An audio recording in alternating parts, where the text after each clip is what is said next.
गणपतये नमः। जन्म लिहले गजानन जी मगन गौराजी बाड़ी हो।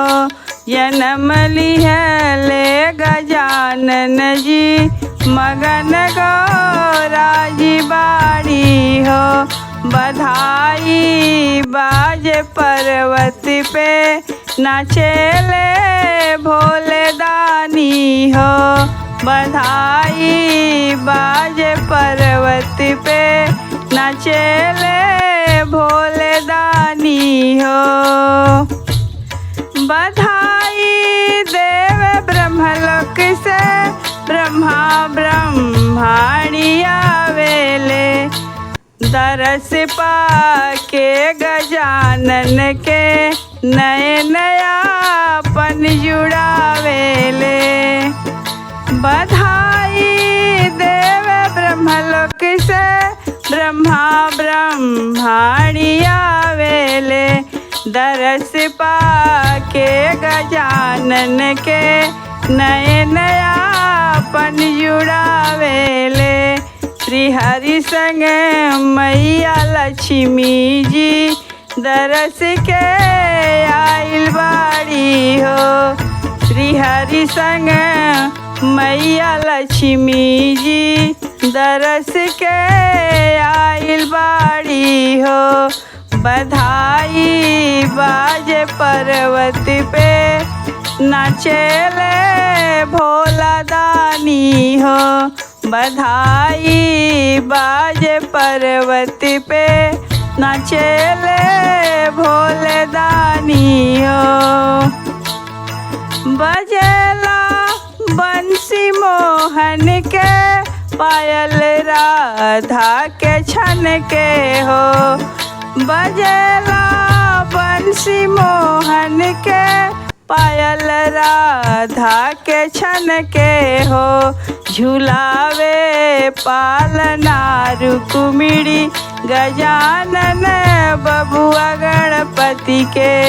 चरण चूमे गजानन के चरण चूमे गजानन के।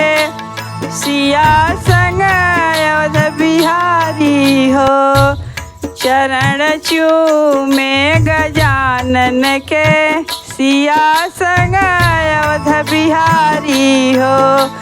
बधाई बाजे पर्वत पे नाचेले भोले दानी हो।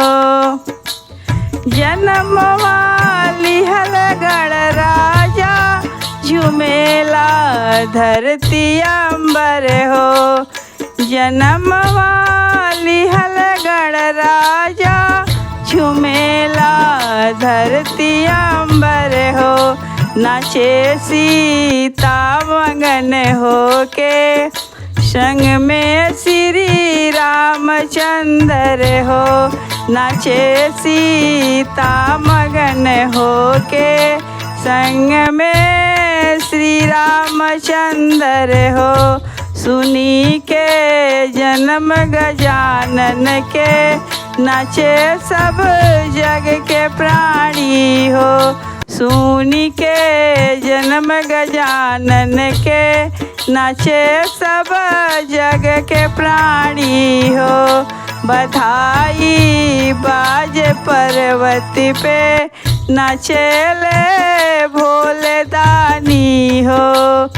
बधाई बाजे पर्वत पे नाचेले भोले दानी हो।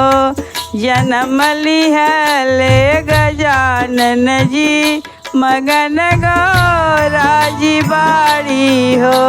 बधाई बाजे पर्वत पे नाचेले भोले दानी।